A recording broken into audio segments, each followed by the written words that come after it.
back, everyone. I have a very special guest today, and too bad I wasn't recording the last 17 minutes because we actually had a very great conversation prior to starting the episode. So hit me up if you want to know all of the good time we just had and humbling experiences and basic training and others. So today I have with me Zelina Chinwoh, who is I've met online here. And Zelina, please welcome to the show and a quick introduction from yourself. Oh, wow. Thank you so much for having me in this space and time. I would say we've connected in terms of culturally, if you would say so, in terms of being in the military. Our little, like I said, contact him, you guys, on that. But my name is Zelina Chinwoh, and I'm so delighted to be here with you all. Well, thank you so much. And can you just talk about who you are and what you do? Yes. So by profession, I am a licensed clinical therapist here in the state of Louisiana. And I currently have a private practice called The Healing Experience, Coaching and Consulting. I'm also a published author as well as a Army veteran. So that's pretty much what I do on a consistent basis. All right. Well, thank you for your service and from one veteran to another. And we've definitely shared some great stories prior to coming on.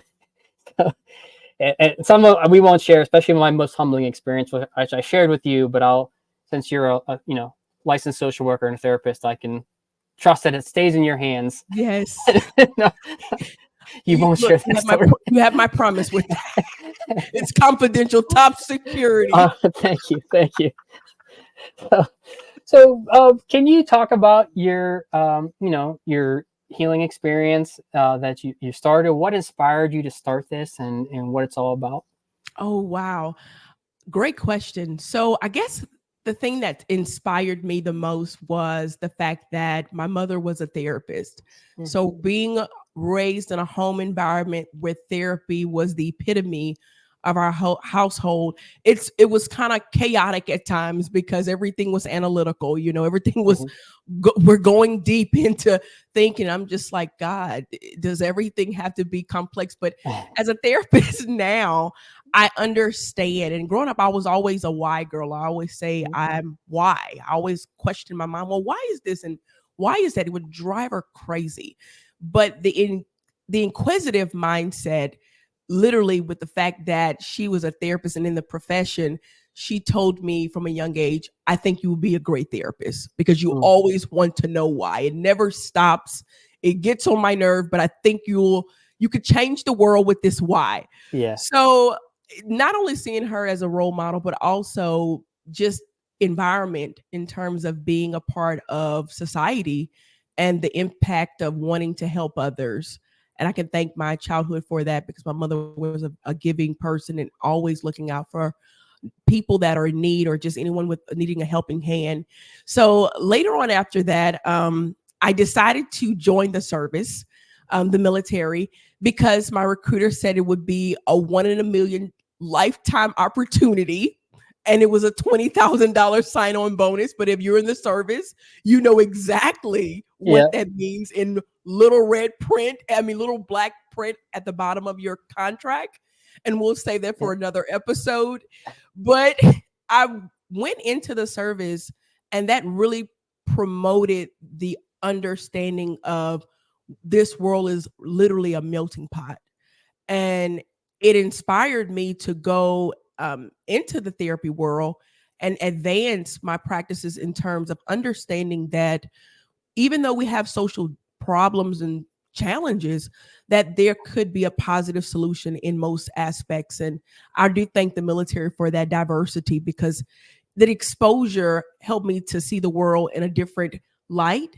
And I take from that and I apply it and help others in both perspectives, in micro, whether it's individual or on a macro level. So that's pretty much my backstory as to what inspired me. That's great. And so you talk about the military. Are a lot of your clients military? Are they civilian, or is it a good mix? For the most part, in this sector, I have more civilians, and hopefully it'll increase. But we do know with the budgets and all of that good stuff. We're Right. working on it, Yeah. we're tracking on on that. Hopefully in the future there are more veterans, because again, I do feel that representation is needed in the field in terms of mental health and providing care for veterans. So that's one of my goals, is to collaborate with the VA. I'm ready. I'm just kind of waiting on them to be, hurry up and get ready, not For hurry up sure. and wait. Yeah. So hopefully, but for the most part, it's mainly just civilians in terms Okay. of clientele. Yeah, and so I would say an interesting thing with mental health from the time my experience, right, from even from the very beginning to where I am now, about to retire, and our careers have overlapped, so you probably saw this too, right? Yes. The view of mental health for soldiers seeking mental health was probably, I don't want to say frowned upon, but it wasn't like encouraged. Like, go ahead. Whereas now you saw a shift a little bit where it's Yes. encouraging you to seek mental health and viewing it as, we go in for our physical exams every year, right? Mm-hmm. And now it's being viewed as, just a solid way of making sure not only your body is healthy, but your mind is healthy too. So I think I've seen that shift. Have you seen it? I have, and that's an amazing point you bring up, is because in the military we're all often told that pain is weakness leaving the body. Yeah. If I didn't hear that a million times, I'm like, well, when is it going to leave? Because I'm in pain Yeah. every day. I don't understand, literally. But during the time that I started, it was almost like you said, of dishonor to reflect on your mental health. Even in training, Mhm. it was the fit person or the fit soldier. We don't have problems. You suppress, you get the mission done, and you go back to whatever the routine or your next assignment is. And I do think that the way that we're migrating into this new change perspective of acknowledging the fact that the body and the mind, they both exist, and that the mind is a part of the whole aspect of when we talk about physical fitness. I think the military is getting it, and Mhm. not only just that, but the statistics, most soldiers, and just the beliefs that most of us have been taught in terms of, if you say that you have a sad day, it's not the greatest thing to say to your commander or Mhm. your sergeant, because we know at one point that was non-existent. And if you did, you had eyes on you, like, what are you talking about? If it wasn't you losing a finger coming off, Yeah. it was no sick call, or you're a Yep. sick call ranger. So, Yep. and Yep. I'm okay. I was a sick call ranger sometimes, and I wear my badge well. Yeah. But now we understand the importance, and I think just it's always been there in the military. It's just something that we really didn't pride ourselves on in terms of stigma, because society looks at mental health as a negative stigma.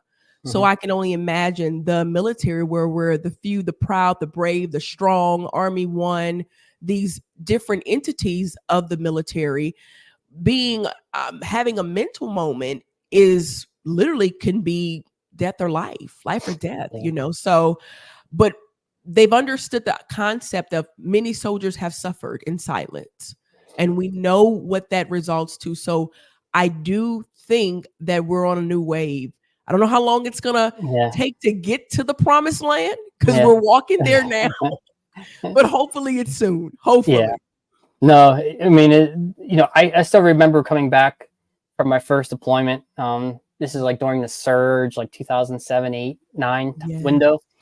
And I remember coming back, and when you go through I forget what they called it, when you come back from a deployment and they do your post deployment checks, Mhm. medical checks, Rest and they and have you, recovery and all yeah, of and that. they have you fill out that this checklist, like, do you want to see mental health? Yeah.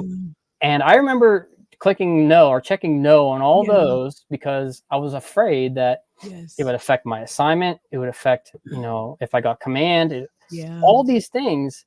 And so I said no to it. Right. And Yes. then, like you said, people would suffer in silence. I think I went most of my career um, making excuses for not seeking help Yes. until I finally went, Yes. and it changed my life. Like it really did. And Yeah. so since then, I've tried to encourage people that I was a supervisor for that one, like it's an option here at this base. These are the resources, Yes. and I will never hold this against you. I'm I'm looking out for your benefit because I saw the impact that it had on me and my Yes. family. Right. Yes. Yes. Because I felt like I was, like you said, you have all these little incidents, and there's always that one big one. Yeah. But could have that one big one been avoided through a series of small appointments spread throughout, Yes. right? Yes. And I yeah. sorry, I didn't mean to cut you off, but the other thing Mm. I learned from the mental health and being there was, when it comes to family, right? Was I felt that being home but still working, or I felt that being home and dwelling on stuff, but hey, I'm home, was the same as being present with my Yes. family, which Yes. I was only able to do after I was able to get past some of those things I learned in Mhm. therapy. Yes. And you said a great points, a lot of great points. And when we look at the military, when we go in, we both joked about how Mhm. reception is. You literally change. It's like a caterpillar going into a butterfly, but I Yeah. wouldn't even really use that metaphor. It's really going from one universe to another.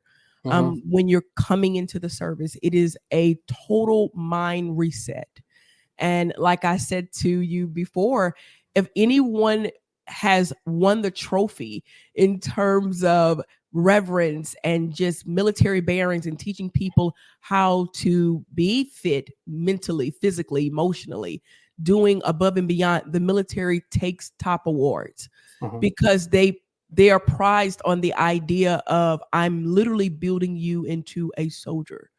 And me coming from being the first person in my family to go to the service, that was very awakening for me, in terms of social, economic status, just environment. And I can tell you, it was a mental shift Hmm. that unbelievable. And I can only imagine how many others have had those moments throughout their whole career and going in and the mindset of you changing from civilian to a soldier it's a real thing. And psychologically, I think sometimes it has more um, affects psychologically than physical when we Hmm. look at the mindset and the drills and the tactical influence of learning military standards and bearings. You don't actually see it then, but it's really programming you into a new person, based off of what you were before. And we all know mental health is psychological and then it affects physical.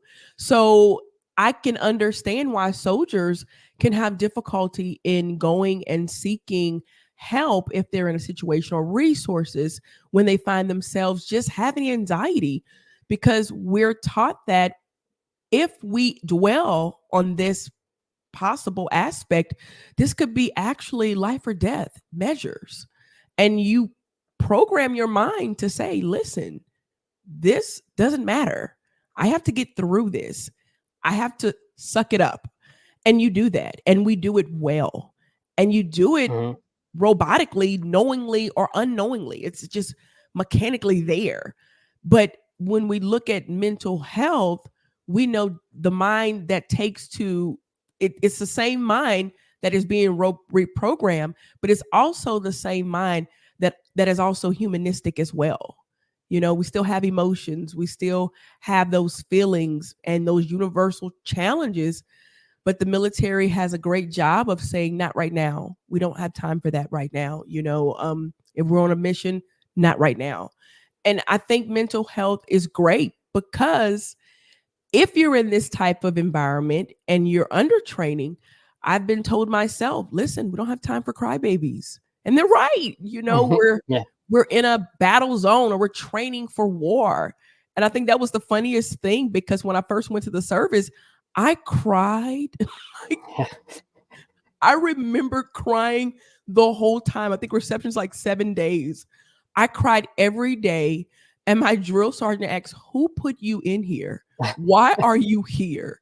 And I think I made it worse because I was so emotional. I've been Yeah. always an emotional child, you know, just always crying. My mom used to say, oh my God, I cry so much. But there it was, you better not. Yeah. What? And if you do, I got something for that. You're not going to cry here in this space and time. And what do? You repress that. You learn the way to survive. You learn to the way of what the military is, and that is to protect and serve. So we're taught it. We're reprogrammed and taught to emphasize the fact of we're here to protect and serve. Everything else doesn't matter. But the downside of that is we still have human lives. And that's the part you have to, I guess, literally reprogram your own mind. Once you come to the understanding of I'm human, I have real tears, I have emotions, or you have that one moment that blows up, that's the reprogramming again to say, listen, I need some help. I need some resources. And I think it's a beautiful thing because again, it values what we stand for. And that is peace of mind, protecting and serving, and standing in unity. And I think that's what it's all about. So yeah, we go through a whole reprogramming. No one talks about that, like a digital download, you know, like Yeah. a computer rebooting or something. Yeah. It's not a. Oh, well, I'll speak for myself, right? It wasn't a gradual shift, as I shared with you. It was a brick to the face kind of transition, right? Like, Yeah. all right, here, this is what we're doing now, huh? Yeah.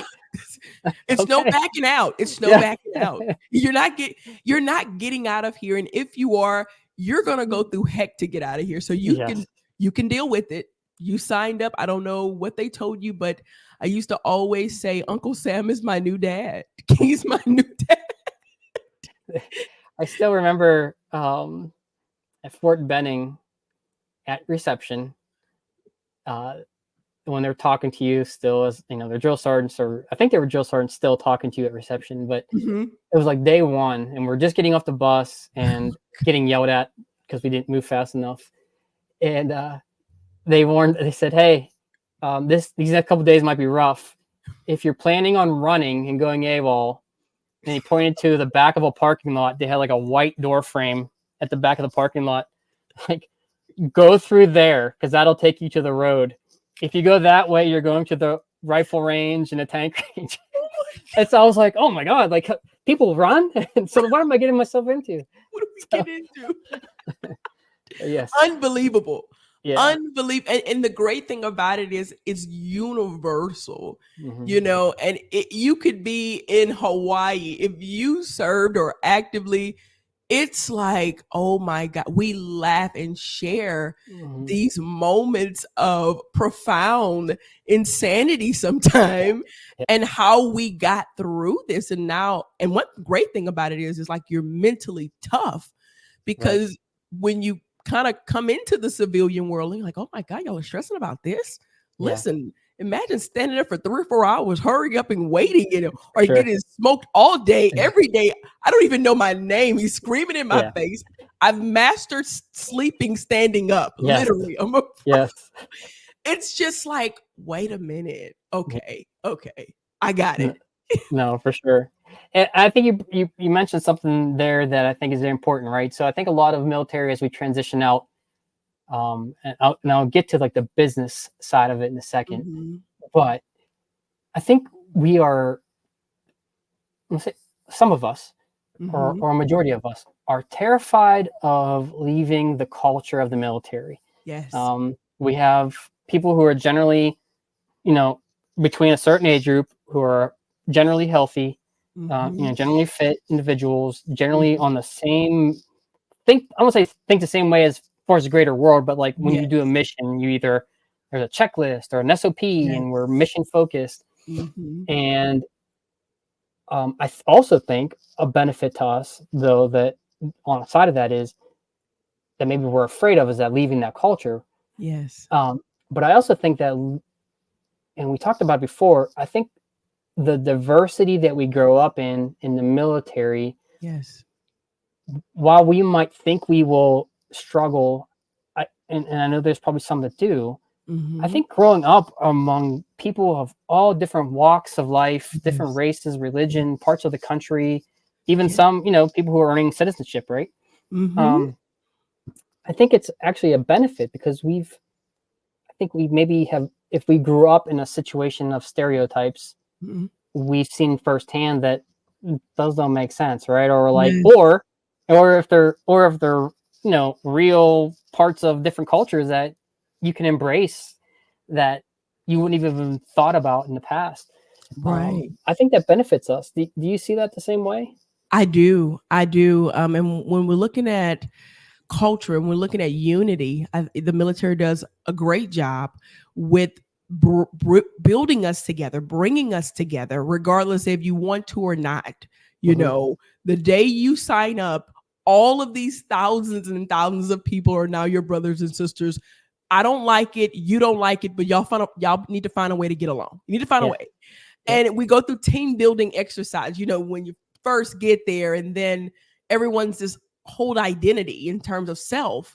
But then when you're finished training or going through your military, you know that your life is contingent upon the support of your battle buddy, for the Army, or the comrade here that's standing with me. So it's very exciting. And I can say this because and I know you can too, you encounter every walk of life.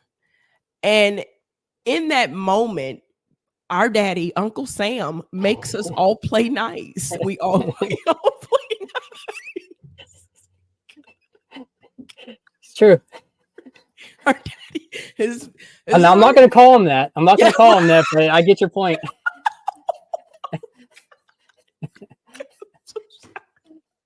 And this is what it is about.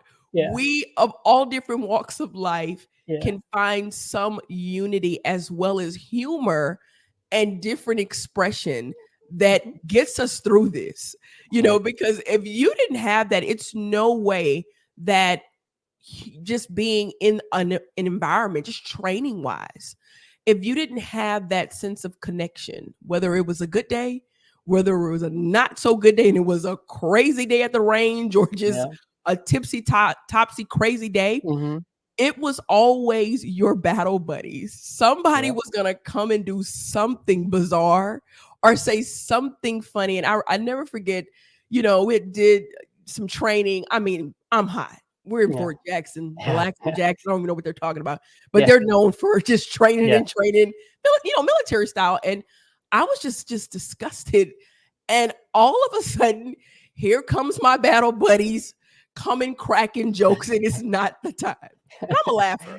Yeah. And here I'm getting smoked because I'm laughing again. But it's those moments of all of us embracing each other, getting us through these times of all different racial backgrounds, ethnicities. And, and I was sharing with you earlier, I said, my going into the military, one of my bunk mates, she was my counterpart. She was Caucasian, and she came to me and we talked, and she said, Zelina, don't take this in offense, or Chinwoh, don't take this into offense, but I've never been around anyone of, a Black person before. I said, oh my God. I said, really? I said, that's amazing. I said, where are you from?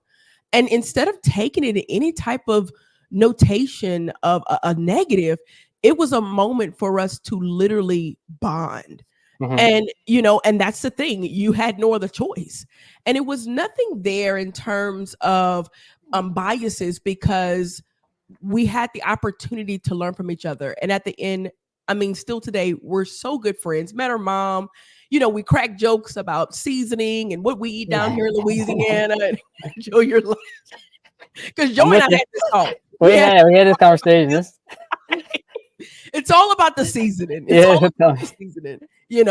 Your wife knows. She's all about the yeah, seasoning. yeah, for And sure. for people to have this curiosity, and we can all sit at the table together in a melting pot and learn. I think the military does an amazing job with bringing all walks together, and I'm forever grateful. And I do think we have that advantage when we do leave the Hmm. service, because our mindsets are so expanded in terms of how the world really is, Hmm. and how do people adapt. And I think it's a privilege. I really do. I think it's a privilege. um and to me, I would never forget the moments. I'm African American, everyone knows, and Hmm. you're in training. Hmm. It's like we're all going on 7-day convoy, Yeah. and to see my battle buddy getting braids, or me putting braids in her hair and I'm getting braids because we're going into some real training. That Listen, Yeah. nothing takes the cake on that. Yeah. No. And the drill sergeant sees, and it's an ultimate respect of what we're all in this together. And these are the moments I will cherish. I couldn't braid her hair a little tight because her texture Yeah. is a little A coarser little than mine, different. my Yeah. God. But Yeah. she wanted braids, Hmm. and I was just like, oh yeah, we got in trouble because we're supposed to be securing the base, but she needed her hair done. I needed mine done. Yeah. And just to come together on stories like that, Yeah. you can't even fathom the thought of even making this up, because it is our reality. So I think we have that great advantage when we do transition, and to see the world for what it is, and it can be a great place. Yeah. No, I'm with you. I think that's the best part was instead of seeing our differences Yeah. as negatives, we view them as like the beauty of it and Mm, difference, right? Like yes. the only way I can compare it to someone who doesn't have that experience is you've never left your hometown and then you go to some beach or some exotic area or something. And it's Yes. like, or you go to the mountains, like, oh, how beautiful. I think it's the same way we view Yes. in the military amongst our peers and everything else is, Mm-hmm. wow, my culture doesn't do this. This is something they Yes. do. How cool, as Yeah. opposed to it being a negative. Like I'm very thankful, and it's one of the biggest things I'm thankful for in the military is what I've Yeah. been exposed to. Um, Yes. I think if more people, I know not military is not for everybody, but I think Right. if more They should people make a like, mandatory joke. yeah, if more people did something where they, Yes. whether it's some kind of public service where they are mixed with a group of people that they've never met or different Yes. areas, I think a lot of things would be a lot better. I mean, I do agree. I do agree. I totally agree with that. And having the open mindset to say, and in our situations, if you did not come from that particular perspective, and this is a culture shock for you, it's almost as if we had no other choice. mhm, And I think there have been instances that I've heard that it was a cultural shock, and it was a cultural, literally, change, because how it is that I know I'm responsible for you. You're my battle buddy. mhm. And the military does a great job. And two things you have to keep up with in the military: your battle buddy and Yes, your weapon. yes. I got stories about that too. But that's for another day. Your it really it doesn't matter about anything else. Life. That weapon is your friend. You name it, it goes Yeah. everywhere. And the battle buddy, you're never alone. You always have. So it's like the military's taken this thing, this aspect, and literally done a beautiful job in bringing cohesion and inclusion together. Yeah. Because who would have thought that me, never shot an AR in my life, would Mhm. be holding it like a baby because I don't want anyone to take my weapon. Me? That's Yeah. crazy. But and then also keeping up with my battle buddy, and literally, Joe, it's like, man, I'm here for myself. When you go in, I'm an individual. What do you Mhm. mean she's going to the latrine with me? Yep. Yep. What do you mean? Can I have Exactly. a moment? There's no moments here. Yeah. That's your responsibility. But when you're downrange and when you're in combat zone, oh boy, the Yeah. appreciation and the mental aspect of you're my responsibility, I'm your responsibility. The job is to do the mission, go home. Yeah. That's it. Green, white, purple, beige. I want you with your family, and you get that in training. We Yeah. could have fought over MREs, who had the M&Ms and I who Yeah. Joe. Just don't get the veggie. You'll be Don't okay. get the fish. They Like would turn it over, and yeah. then all of a sudden, someone gets this, and this is the highlight of our day. Yeah. Okay, understand this. This is the highlight of our day of what we have in this brownish package Mhm. that's been like this for the last decades, Yep. century, Yep. and for us to just have an argument about you got M&Ms and I got Skittles, but when it's time for us to show up for each other, we do that, Mhm. No, and for sure. they do a great job in doing and building cohesion, and I'm very grateful and I'm honored to be a service member with some amazing people who are definitely unique. Yeah. It's Well, no, it's nothing like it. no, no, definitely not. And that's one of the main reasons why I wanted to do this podcast was Yes. as I was transitioning out, I was noticing, whether it was one first year private, 1 year service who's getting out to Yeah. 25 years of service colonel to people who are maybe being med boarded halfway through or Yes. unexpectedly, right? There was a gap in knowledge, I think, on the civilian side. There was a fear Yes. to pursue their jobs and not understanding what's going on. There's a lack of knowledge on the finances, like, oh crap, I wish I'd have got this class 10 years ago, kind of thing, right? Right. Um, and so with that, as someone like yourself, you have your own business, you've pursued advanced degrees. Like Yes. how, if you're a service member that's transitioning out, what motivated you to pursue that and like what resources did you seek out to either figure out which education program you want to get into, and then also Yes. maybe starting your own business? What was that process like for you? Oh wow, it was quite fast. It was quite fascinating. Believe it or not, I think in terms of knowing the resources that we really have, Mm-hmm. it's unbelievable. And most of us service members, veterans, we don't even know, and that's sometimes the disadvantage because you're so in the mindset of, okay, I have to make this happen. I don't want to feel that I'm a crutch on society, that I'm, transitioning out. I got to figure this out. And it's scary. But believe it or not, there's so many resources. And for me, it was what could I go and do after that I know I would find a benefit in terms of service. So if you join the military, right, the ideal aspect of joining is to provide service. Mm-hmm. I am going to service the country and provide my service. So that says a lot about the fact of who you are. It's a great opportunity for you to kind of say, I know I like to give, I like to support. And the thing about serving, it's multifaceted. It's so many ways to serve. It could be your career that you went in your MOS, or it could just be in a whole nother field. I do believe the military gives you an advantage to really understand the dynamics of the characteristics that you need to transition. Mm-hmm. We have that. We've been taught that. And believe it or not, most people that are transitioning out the military or a veteran, they make exceptional employers and employees Mm-hmm. because of the structure, because of the values, the accountability, the mindset of being in this role of depending on the fact that this is my job, the dedication.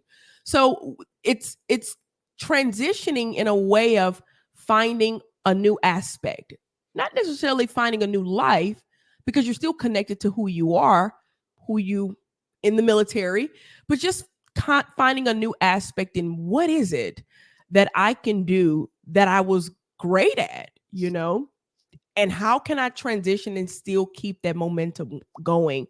And sometimes, again, like I said, that's that disconnect. We don't know the services because it's been, this is the mission. We call, this is what we're doing, and that's that. And we know in life, in the civilian side, it's not that simple. I wish it Mhm. was sometime. Yeah. And you've already been like, okay, what do I need to do? I got that done. Yeah, type A personalities, you would say, get it done. What's next? And in a way, even though it's not something that we're used to, because we're so used to change, hurry up and wait, stay waiting. Someone said this at 800 and now it's changed. We know how to adapt. So it's us taking those same skill set and applying it to this new aspect of what we call life. And I think we're really, phenomenal in doing that once you figure out it and say, okay, what can I do? And what for me, when I transitioned out, there was a program. I'm pretty sure if you don't know, it's the voc rehab program, or it's the rest and recovery program, or it's boots to it's combat Business, boots boost to to. business. Yes, Yeah. that's one. Mhm. And there's so many services that are willing to pour into veterans, pour into people transitioning. Statistically, and me just being a social worker and understanding how, logistics work in terms of society, Amazon is on a hiring frenzy just for veterans because they understand that the principles and the attributes that we bring make great employees. So the world is waiting for us. They're waiting for us in terms of to take the leap, and we will meet you where you are. Most jobs, you may not have any experience in the job that you did as a MOS, but there's that one spot on that application that says veteran, and you say, okay, that works out for our benefit. And then also, I did career placement, which Mhm. some of them are very free. Some of them are very affordable, but I always get the free ones because I'm a social worker, Mhm. There find you go. resources. Yeah, of course. And, I did that, and I kind of pinpoint what aspect I wanted to go in terms of therapy. Mhm. And then for businesses, oh my God, the grants on the civilian sides, the programs, the banks, the incentives with government funding, it has gotten so much better in terms of putting the veteran first. I can say that, and I can only imagine the heights that Mhm. we're going to achieve moving forward, even to the aspect of disability. If you're trying to file a claim, it's not what it used to be. And believe it or not, there are agencies, whether it's the government or private agency, that are dedicated to helping you get the compensation and the benefits that you're entitled to. And the first thing is, and like for me, the most important step is taking the first step and understanding that my life is not going to get worse. It's only a different path. And I have all of the skills, coming to the understanding that you can do this. And you've had the best training on this side of the earth to be just as more effective in society and make a difference. And it's crazy. Again, universal. I'll give an example. I was at the VA, and go to the VA. Like, that's a whole other conversation, Joe. Yeah. And that goes to that E- mental health side of it. Episode 2. Right. The VA is for you. This is I like to look at this as your own private island resort. This is all for you. No one else can come into this.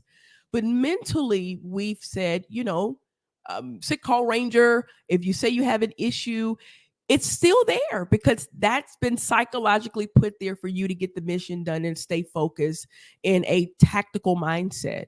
And it's great. It's great. Still use it. It's not a benefit. It's still a benefit. But understand that when you entered your contract, this was a contract. Mhm. And we signed a contract, a partnership. And when you are transitioning and you're moving to the next phase of your life, because life continues, this is your deal on the contract. This is your deal. Mhm. If you have to put it in that perspective to process this, because I see a lot of challenges where veterans have especially male veterans. I'm going to say that one again. For anyone in the Knock, room knock.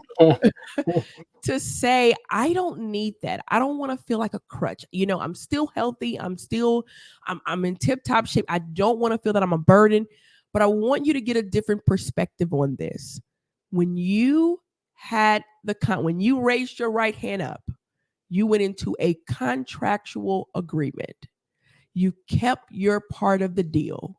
And for that, in your contract, somewhere in those 2,000 pages in your Yeah. contract, depending on how many you've Yeah. had, Yeah.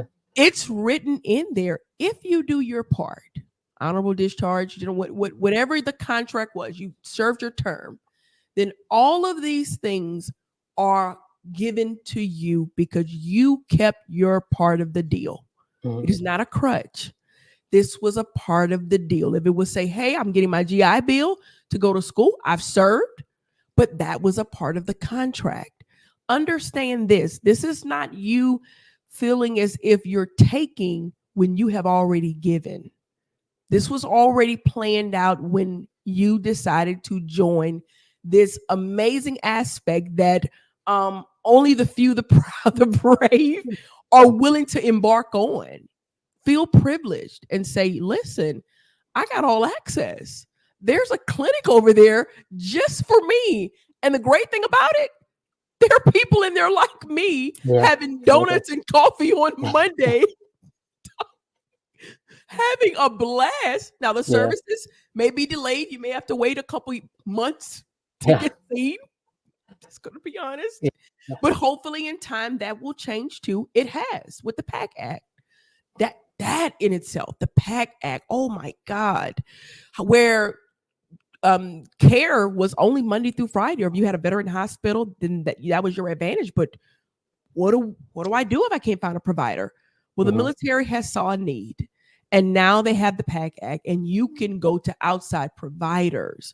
Do you know? I just found out yesterday that the military, depending on what type of condition you may have, one of my sergeants, he's out now, first command Mhm. for many years.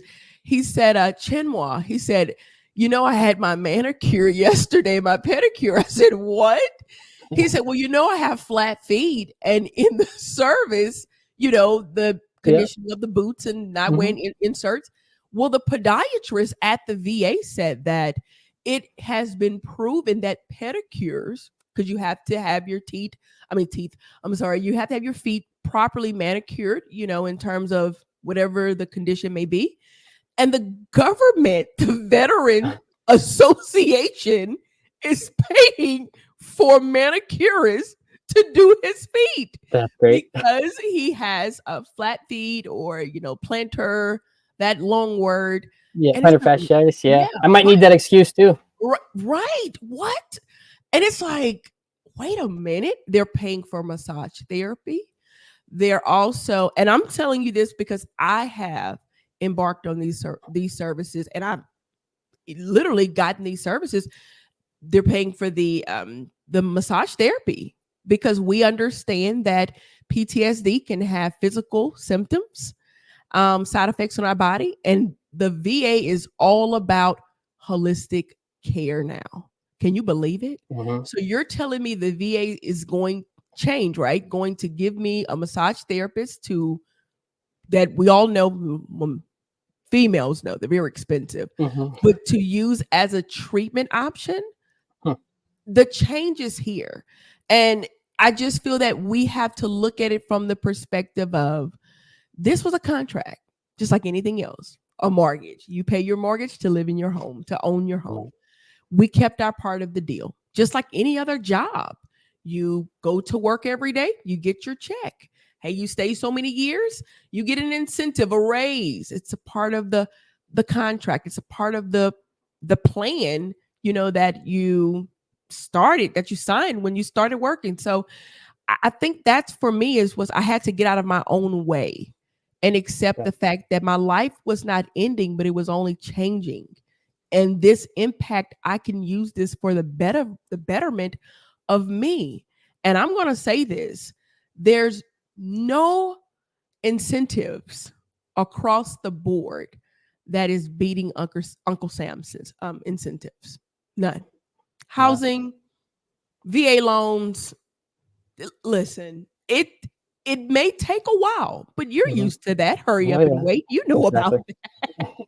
We've all been here before. This is deja vu. Yeah. But is it worth it? Yes, because why? You kept your part of the contract and you deserve this. And I see so many veterans, especially in mental health, they do not want to go.